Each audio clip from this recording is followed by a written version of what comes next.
All right, guys, here we go. Mailbag for the week here, and I like these. These are fun. It says, hey, Doc, I need some additional information on my 7-year-old daughter, who is a very deep sleeper and still wets the bed.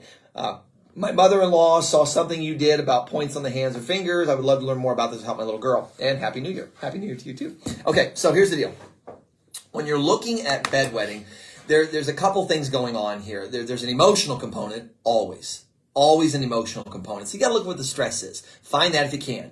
The quick fix, the short term, one of the things you can do, there's an old acupuncture trick that you do. You take your little pinky finger and these little creases here where they bend, that's where you got to get the point. There's acupuncture points on each one of the creases. Now, when you get a piece of rice, okay, like a long grain rice, not the instant rice, but the long grain that'll stay hard, put it on a Band-Aid. Because little kids' fingers are tiny. Get one Band-Aid, put one little piece of rice on one corner of the Band-Aid, one on the other. And I'm trying to give you an example of this so I can draw it out. I'm not the best artist in the world, but I think this will make sense to you guys. So you got your Band-Aid. We'll go here, give you the middle. Da, da, da, da. You're going to put a piece of rice here and a piece of rice there. Ta-da! Look at that. Yeah. Look at that. Look at that.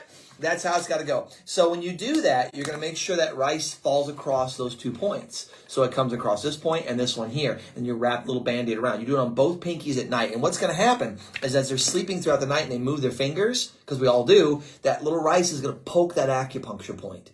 It takes 2 to 3 weeks, but what will happen over this time period is that constant stimulation of that. It takes the body from different parts of sleep, that deep REM sleep, and they go through, oh my gosh, it's alpha, theta, I think beta waves that you fall through at nighttime. It helps to reharmonize those because they're a little out of balance right now when they sleep. So it helps to reharmonize those things. So as you do that, it's going to start waking them a little bit, and the body's going to get that sensation that it wants to go. So it's a really easy tip that you can do.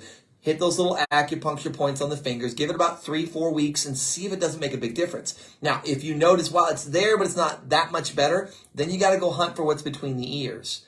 7-year-old little child. Look for a stress. Look for something going on in that little life that might bother them. And what's funny, when you're 7, the things that bother us, I mean, it could be, hey, Billy took my Matchbox car, right? It could be something very simple. To them, it's the end of the world, right? I would look for loss myself.